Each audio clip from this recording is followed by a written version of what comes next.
Welcome, listeners. Welcome back to a new episode of Jacob Leborn's podcast. Today I'm with me, Jonas. Mark. Yeah, welcome, guys. Welcome. Thank you for having us. Yeah, flying in from Norrköping, both of them. Yeah. No shopping. But today we're taking a deep dive into some human stories of real people and their experiences. This is an episode of the rest stop of American life. And you're probably wondering, why is this episode so important? Yeah, why? Because we're taking a deep dive into random people's lives. And you're probably thinking, like, random people? I don't want to know random people. Yeah. We're coming to that later. Okay, interesting. In this episode, we meet two reporters staying at an rest stop for 48 hours. This rest stop is at a highway point where people often pass by or just stay for a minute. What's so beautiful about this rest stop is that no one thinks that they want to stay or talk with anyone. But what these reporters did was to make people stay and tell their story, their life. And it's a beautiful way to look at it because you just see different story and every person has their own story. That's almost everything is so interesting. Yeah.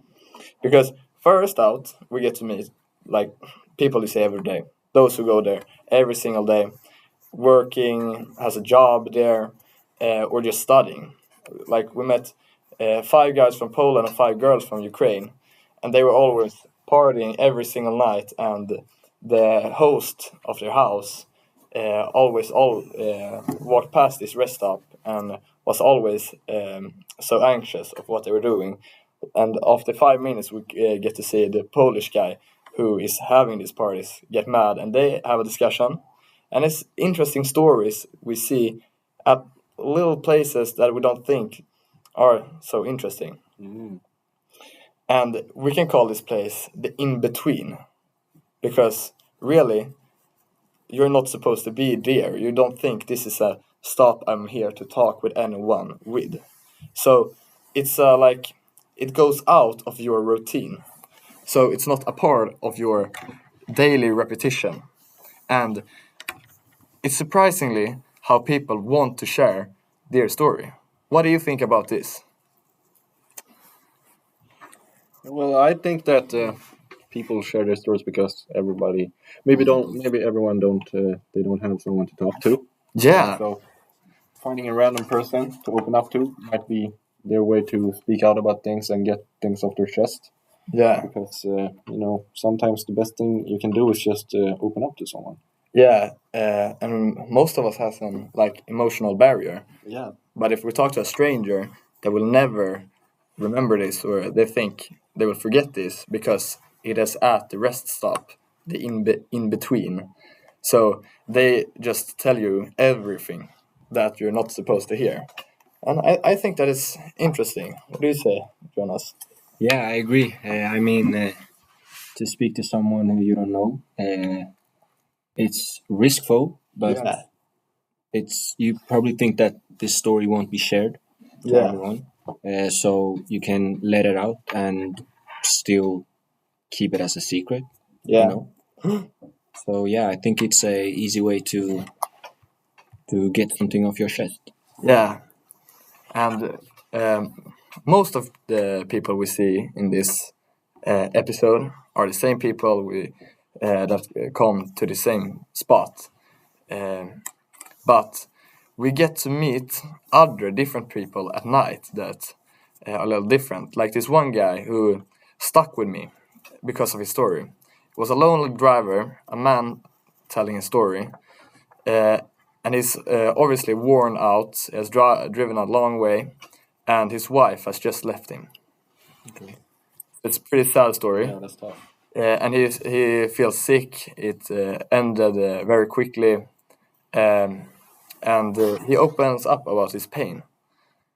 But he shares only with a stranger. He has not told anyone about this. He has no one else to go to with his story. no one to talk to. So he just sits at this rest stop for a very long time and tells his full story to this random reporter. Okay.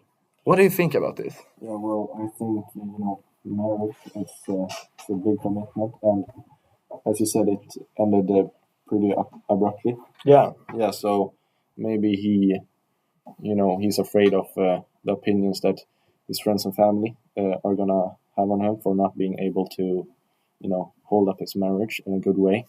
So he first maybe decides to speak to a random stranger to see, their reaction and how they react in hopes of his friends and family reacting as the same way, or maybe because he uses this stranger to, train the way he is going to say it to his friends and family. So he says it to the stranger first, like a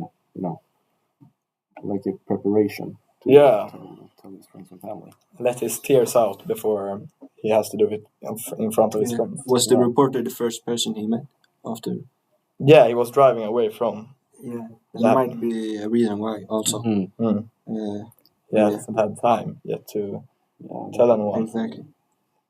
And do you guys think that because the reporter is like a stranger and has no really connection to his life, is why it's easier for him to talk with him and cry for him and tell everything?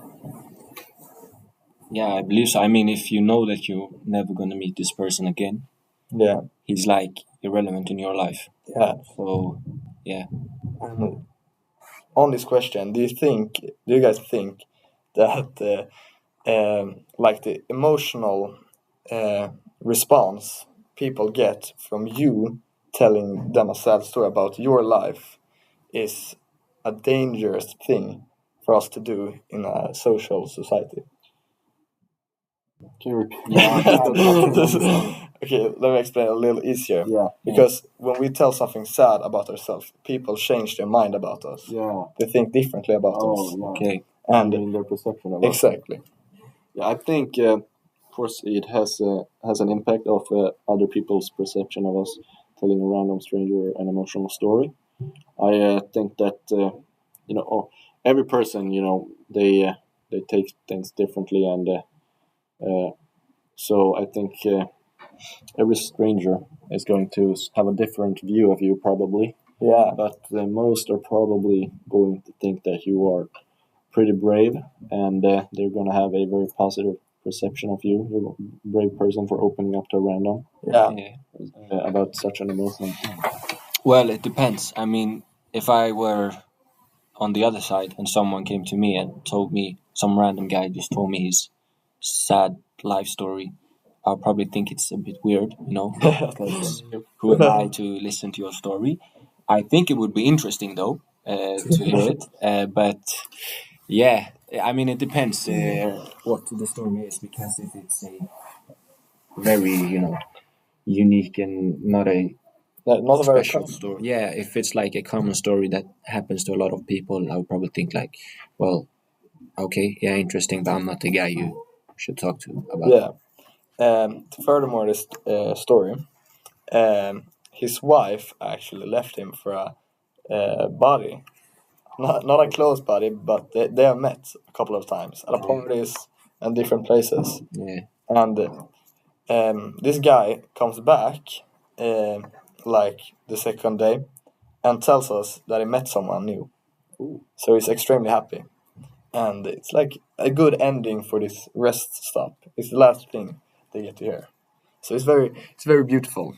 But him meeting someone new, maybe that's just completely temporary, and he did it to have some emotional closure because he misses his wife. Yeah, I think so. It's also called a rebound. Yeah, it's not so healthy, but I think he just needed someone to love him. He needs to find that love again. Yeah. And it's it's a way of coping with. It's a coping mechanism. Yeah, exactly. But now that you guys have heard the different stories, what did you're at temporary situations like this rest stop, like when you go into the train, waiting for the train. How this change your view of that spot?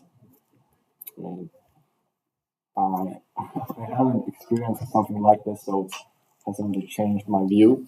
But I mean, I think people like that's one of the things we take for granted. You know, walking to this train station and sitting at the bus stop. I mean, I'll probably think about it a bit more now that I've heard this, Yeah, but I don't think it will change my perception of it or perspective of it a lot until something like you're describing like actually happens to me. someone Yeah. coming up, talking to you, Yeah. telling you a story. I think that the interesting part about this is that we are in kind of way similar to one another. So, for example, everyone lives their own life. Yeah, However, we all go to the train station, so we have like something in common, you know. And in that case, you know, yeah, I mean it changed the view for better, I would say, in my opinion. yeah, It's more like a meeting place or a place that everyone can feel safe and, you know, realize that we're on this together, you know. yeah. Okay, guys. But have you guys ever heard a story from someone random? Has someone ever told you guys? Some random person tells a story Yeah. at the bar, at a rest stop. Yeah, not a rest stop. Not a rest stop. Not a rest stop. Or a bus stop or anything like that. But yeah, some random dude told me a story at the bar about his girlfriend and him. Yes. For his best friend. So Yeah. I was like, damn, that sucks. And I told him to muster up, cheer up, you know, Yeah. because he was young, so you know stuff happens. Yeah. He's got 4/5 of his life left to Yeah. live. Teenage love. Yeah, It happens. exactly. You It know, happens. you're more emotional probably when you're a teenager. Yeah, I think. exactly. Well, I can't think of any, but what I believe is that it usually most older guys and Yeah. older persons who like to speak about their life Yeah, they to a want to tell random you. stranger. Yeah, like tell you something Yeah, that can be stuck with you and like you can learn from it. yeah. But I'm not against it. I like it. It's good. One story can change your view of everything. That is scary.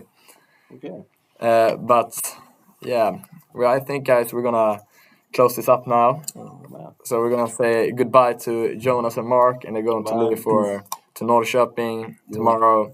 So drop a like, drop a comment what you think, and see you guys in the next episode. Yeah. Peace out, guys.